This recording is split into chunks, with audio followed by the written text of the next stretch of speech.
Scendono a quota 219 contagi ogni 100.000 abitanti in regione, sempre alto il numero dei morti, domani le assegnazioni dei colori, si punta alla zona arancione ma preoccupano i dati delle terapie intensive e dei ricoveri. Da domani al via in regione le prenotazioni per gli over 60, Riccardi per i più giovani, ora Pfizer e Moderna, intanto a Trieste è avviata la sperimentazione di Reitera su 20 volontari.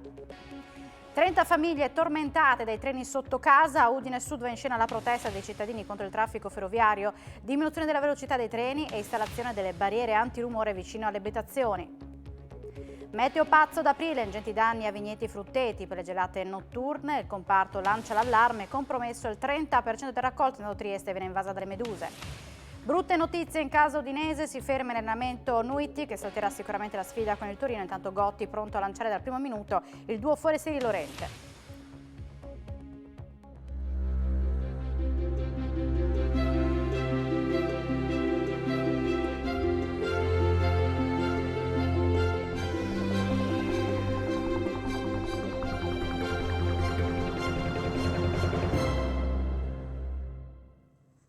Buonasera, ben ritrovati a nuovo appuntamento con l'informazione di Telefriuli.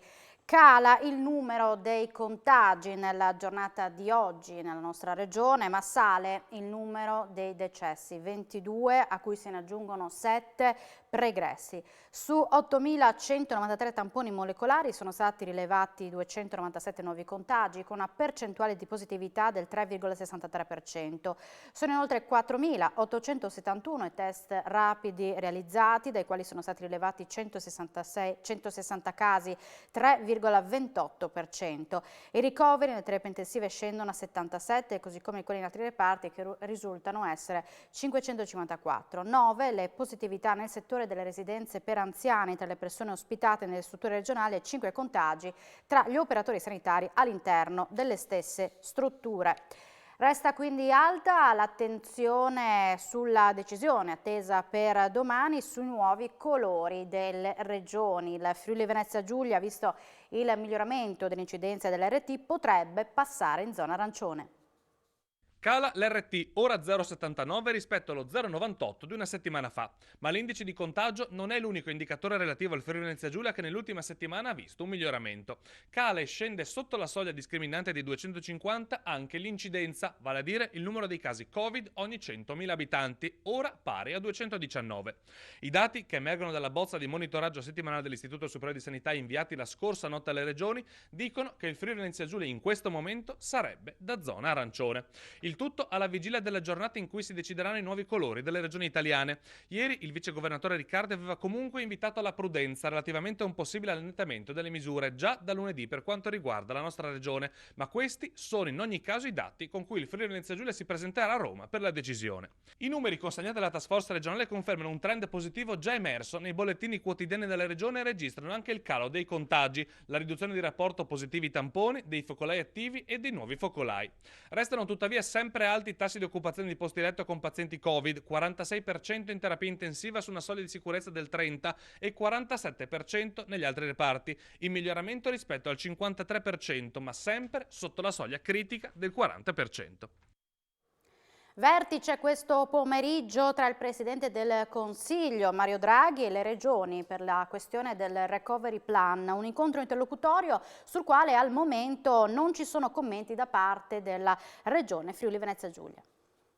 Un comitato per la supervisione politica e l'affido del controllo delle opere locali alla Regione. Questa è la linea indicata dal Presidente del Consiglio Mario Draghi ai Presidenti delle Regioni e agli enti locali nel corso della riunione odierna sul Recovery Plan. Le sfide che abbiamo davanti si vincono solo insieme, ha sottolineato Draghi, evidenziando che siete le nostre antenne sul territorio, quelli più vicini ai cittadini, ma è fondamentale collaborare tutti insieme. Draghi ha ricordato la portata storica del recovery, definendola un'occasione unica. La task force istituita a Palazzo Chigi sarà seguita dai ministeri competenti, le regioni ed enti locali avranno la responsabilità attuativa delle misure loro assegnate. Le regioni inoltre supervisioneranno i progetti gestiti dagli enti locali e si assicureranno che siano coerenti con le altre politiche regionali di sviluppo. Gli enti territoriali parteciperanno alle strutture di sorveglianza del piano e contribuiranno alla sua corretta attuazione. In caso di necessità beneficeranno degli interventi di assistenza tecnica e di supporto operativo che arriveranno dalla task force. I tempi si preannunciano rapidissimi per la predisposizione del documento finale. Se il presidente della regione Massimiliano Federica Lega non ha commentato l'incontro, conclusosi poco fa. Il Premier in conferenza stampa ha di nuovo ribadito un concetto legato alla campagna vaccinale. Mi chiedo con che spirito ci siano persone che saltano la coda e si facciano sottoporre alla profilassi prima rispetto agli over 75, le persone maggiormente a rischio e per le quali le dosi di vaccino al momento disponibili sono sufficienti a eseguire la profilassi sulla quasi totalità delle persone, consentendoci di riaprire con più tranquillità. Da domani le persone tra i 60 e i 69 anni potranno prenotare le vaccinazioni. Lo ha annunciato il vicegovernatore Riccardi, il quale ha spiegato la strategia della Regione per la somministrazione del vaccino AstraZeneca, i cui arrivi saranno dimezzati dalla prossima settimana.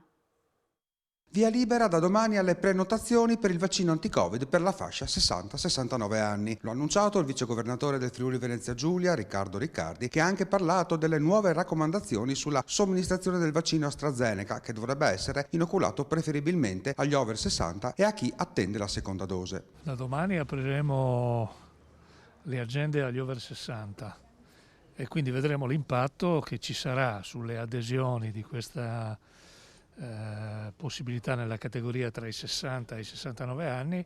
In quel momento dovremo incrociarle con la disponibilità di utilizzo di AstraZeneca, che ha già comunicato una riduzione del 50% per la prossima settimana. Queste disposizioni sono delle raccomandazioni. Per quanto riguarda la seconda vaccinazione si procede normalmente e ricordiamo anche che l'utilizzo di AstraZeneca oltre i 60 anni è una raccomandazione, non è un obbligo. Quindi coloro che appartengono a delle categorie che sono già definite potrebbero continuare a scegliere di vaccinarsi con AstraZeneca e questa è una scelta ovviamente loro. Saranno utilizzati invece i vaccini Pfizer e Moderna per chi ha meno di 60 anni e si occupa o è familiare di persone fragili. Per coloro che appartengono alla categoria dei caregiver e dei familiari sotto i 60 anni, qualora non decidessero di assumere AstraZeneca proprio per chiudere quel circuito legato all'area della vulnerabilità, sarà possibile vaccinarli con Moderna e Pfizer. E oggi è iniziata la fase del vaccino italiano. Reitera, uno dei 25 centri in Italia per la sperimentazione, la pneumologia del Cattinara di Trieste. 20 volontari sottoposti a immunizzazione. A spiegare come si svolge la ricerca il direttore del reparto Marco Confalonieri. Sentiamo un estratto dell'intervista che andrà in onda questa sera alle 19:45 su Screenshot. È un vaccino che è simile come concezione a quella di Johnson & Johnson e in parte anche AstraZeneca. Ha superato brillantemente la fase 1, che è quella che vuole garantire la sicurezza del prodotto. Adesso siamo in fase 2. Oggi c'è stata la prima valutazione medica, esami, anamnesi, tutta una serie di accertamenti iniziali, poi si è fatto nei soggetti che sono risultati idonei la prima dose di vaccino. Dopo 21 giorni ci sarà o la seconda dose di vaccino o il placebo e quindi poi verranno valutati la quota di anticorpi ogni mese. Dopo 2 mesi si apriranno le buste per capire se c'è una quota di risposta immunitaria, quindi anticorpi sufficienti anche con una sola dose oppure con 2. In base a quello si deciderà sul proseguo dello studio. Parte da Pordenone la richiesta al governo di ragionare su aperture e restrizioni territoriali e non più regionali. Il Friuli occidentale, dice il sindaco di Pordenone Alessandro Ciriani, presenta dati notevolmente migliori del resto della regione, quasi da zona bianca. Il Friuli occidentale merita la zona bianca, o quasi, a dirlo è il sindaco di Pordenone Alessandro Ciriani, per il quale un territorio di 300.000 persone che da tempo ha buoni parametri per quanto riguarda la diffusione del coronavirus non può restare zona rossa, ostaggio delle medie regionali. Da mesi il pordenonese sta mostrando dei dati che sono assolutamente incoraggianti, cioè dei dati da zona gialla o addirittura da zona bianca, frutto dell'atteggiamento corretto dei cittadini e dell'ottimo lavoro svolto dall'azienda sanitaria nell'isolare e tracciare i focolai. È evidente che questa situazione non può continuare ad essere ripagata con chiusure a capocchia, ma al contrario deve consentire, soprattutto per le categorie più punite, di poter riaprire. È ora di passare dai divieti assoluti e indistinti alla possibilità di riaprire con cautela, prudenza e anche ovviamente sanzioni. È quello che chiede la destra al tagliamento perché ovviamente il cittadino è disposto, e lo ha dimostrato, a fare sacrifici solo se la prospettiva finale è quella di tornare un po' alla volta alla tanto agognata libertà. La cronaca, un uomo ha perso la vita questa mattina in un incidente stradale tra Latisana e Portogruaro lungo la 4. È un uomo di 58 anni, residente a Sacile, versa in gravissime condizioni dopo essere rimasto coinvolto in uno scontro simile, sempre in autostrada. Il servizio con gli incidenti. Incidente stradale mortale poco prima delle 9 di oggi lungo l'autostrada A4. I vigili del fuoco sono intervenuti alla progressiva chilometrica 461+700 in direzione Venezia tra Latisana e Portogruaro.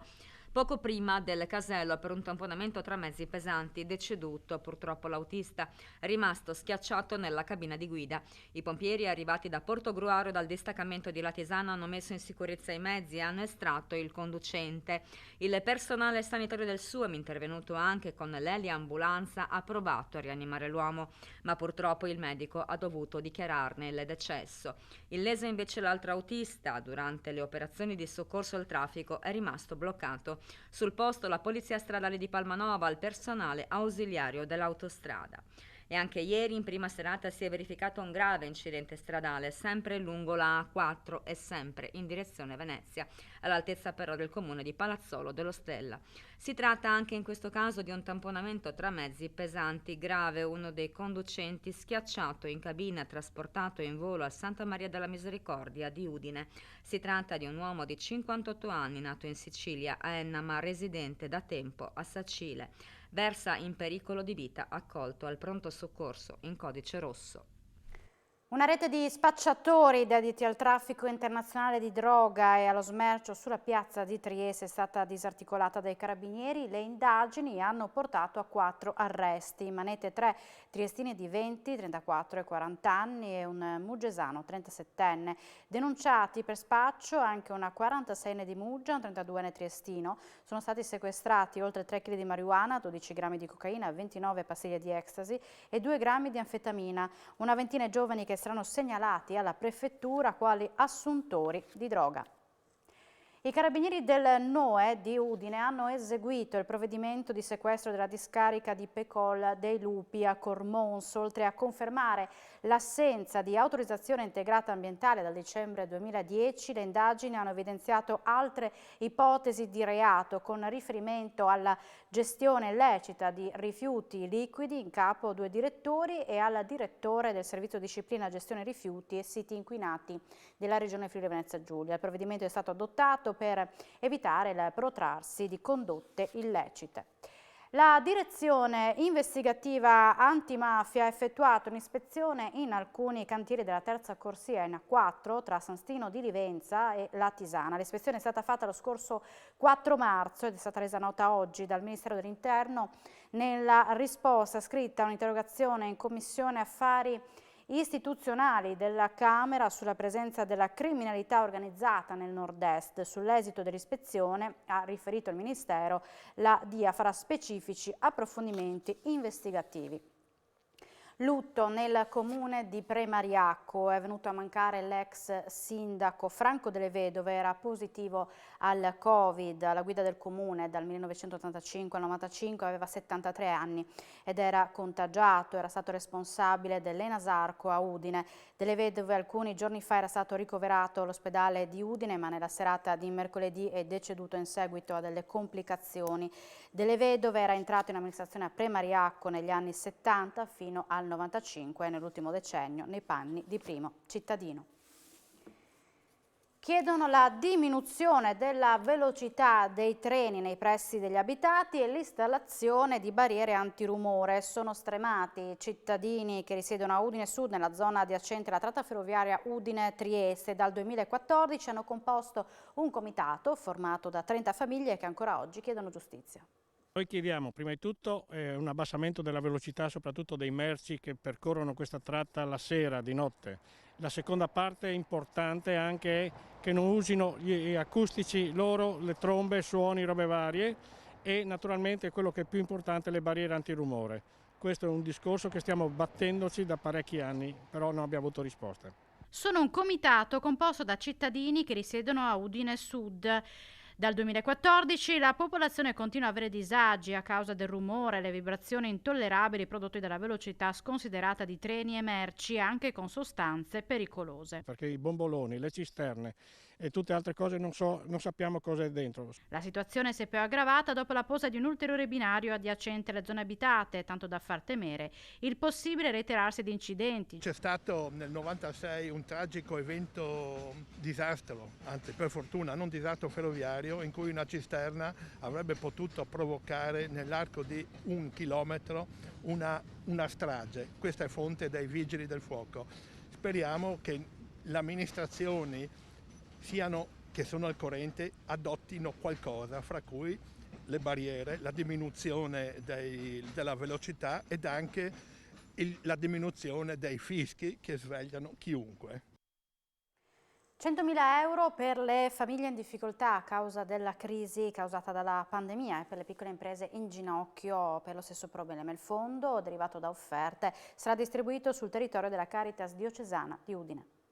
Un nuovo e importante fondo a disposizione della Caritas diocesana di Udine per aiutare le famiglie in difficoltà in questo difficile periodo segnato dalla pandemia. Il gruppo Cassa Centrale, che è il gruppo che raggruppa circa una settantina di banche di credito cooperativo del Friuli Centrale, alla fine dell'anno scorso ha avviato una raccolta fondi, si era raggiunto il 1 milione di euro. Una parte è andata a Caritas italiana e le altre 9 distribuite sul territorio nazionale. Quindi a Udine sono arrivati 100.000 euro. Si tratta di aiuti che vanno alle famiglie, principalmente alle famiglie. Quindi noi abbiamo messo 80.000 euro di questi 100.000 su interventi diretti alle famiglie. Cosa vuol dire? Vuol dire che si andranno a aiutare le persone per i problemi, quelli diciamo quotidiani, possono essere le bollette, possono essere le rate di un mutuo, possono essere anche gli affitti, le difficoltà che si hanno quindi nel quotidiano, cercando di raggiungere quelle famiglie che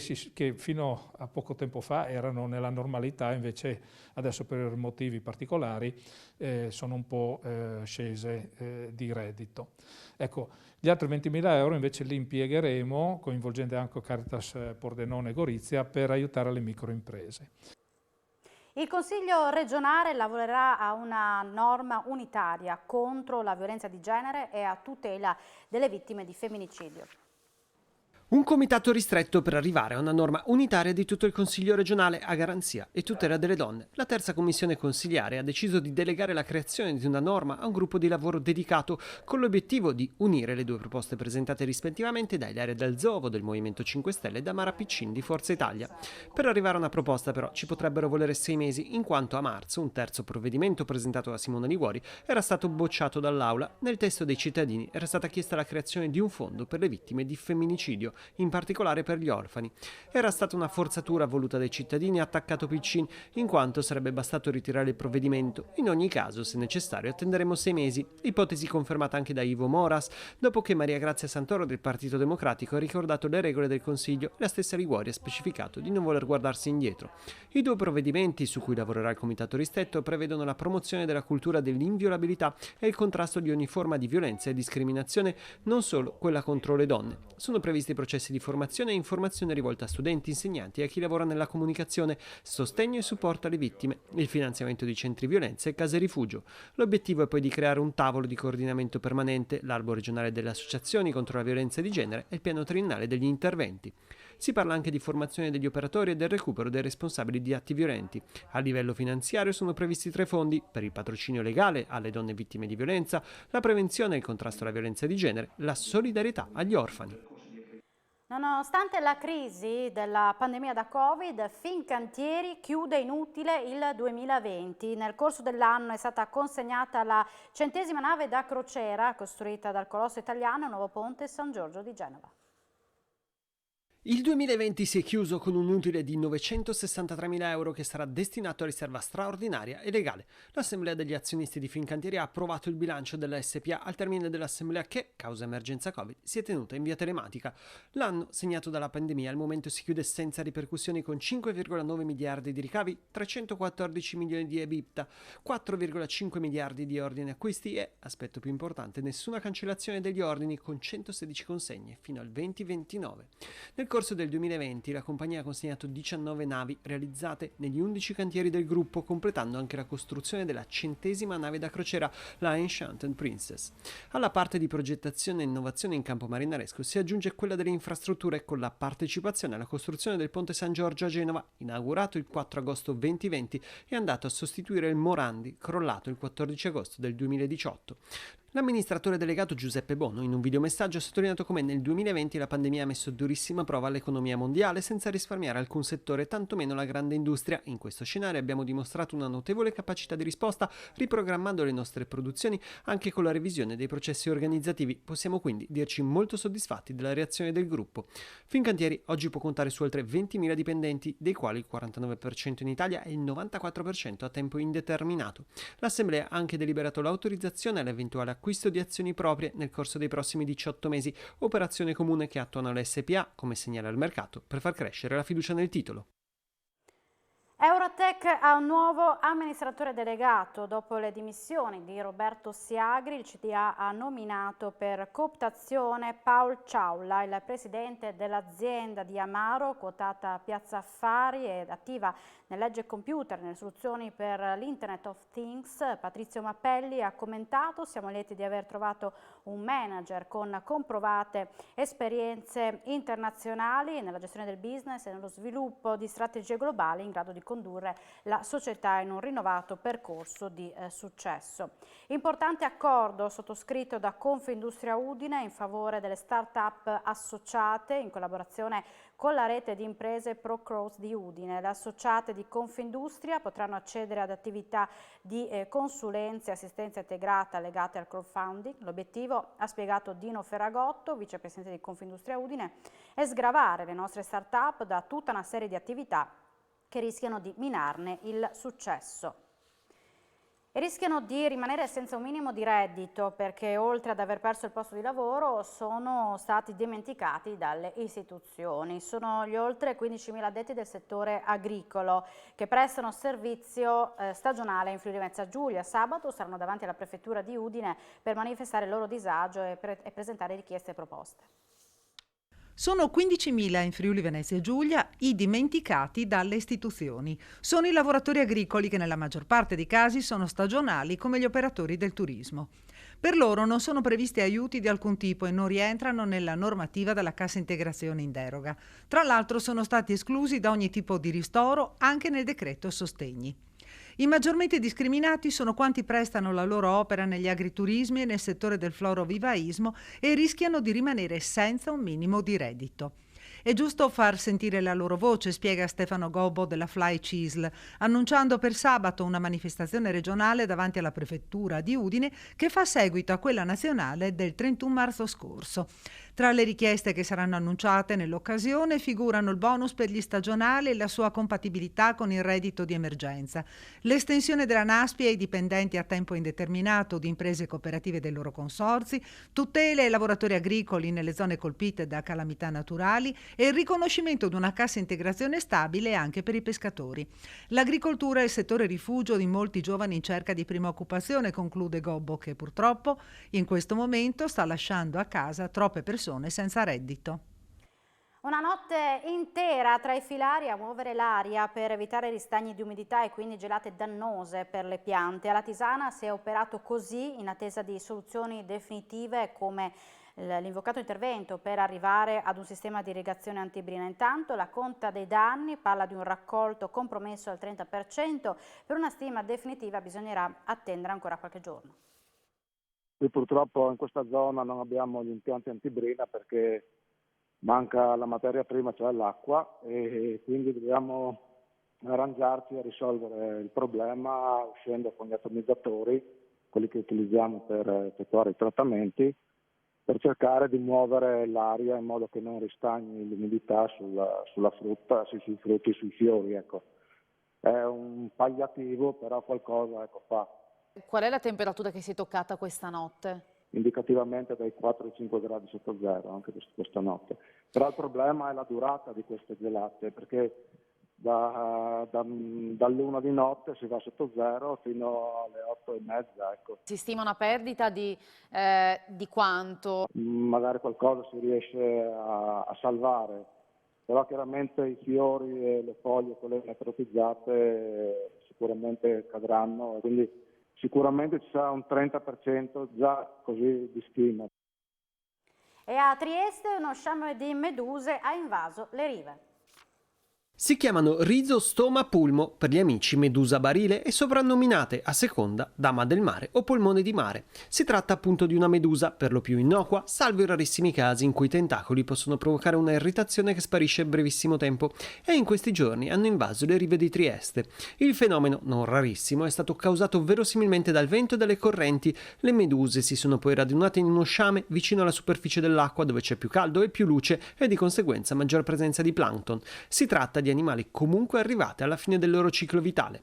Dall'Istituto Nazionale di Oceanografia e di Geofisica Sperimentale spiegano che la presenza di queste meduse nel Golfo di Trieste è stata osservata già alla fine dell'Ottocento e da inizio Novecento sono stati numerosi gli episodi di bloom, la sciamatura di questa specie.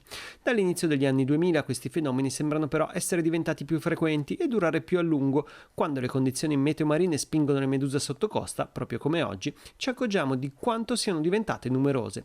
Proprio l'Istituto ha lanciato un appello ai cittadini a usare Avvistap, un'applicazione gratuita con cui si possono segnalare le presenze di meduse, delfini e tartarughe, dati preziosi per i ricercatori che in questo modo possono capire meglio il meccanismo che porta alla formazione di questi bloom di meduse. Antivigilia di partita per l'Udinese che sabato sera affronterà il Torino degli ex Nicola e Mandragora, e della partita non sarà Nuiti, che ha accusato un risentimento al flessore della coscia e interrotto l'allenamento. Intanto in Serie D la Manzanese continua a sognare la promozione diretta. Tutti gli aggiornamenti sullo sport regionale al termine del TG in Sport FVG e poi appuntamento da non perdere con gli aggiornamenti meteo. Grazie per l'attenzione e buona serata a tutte le Friuli.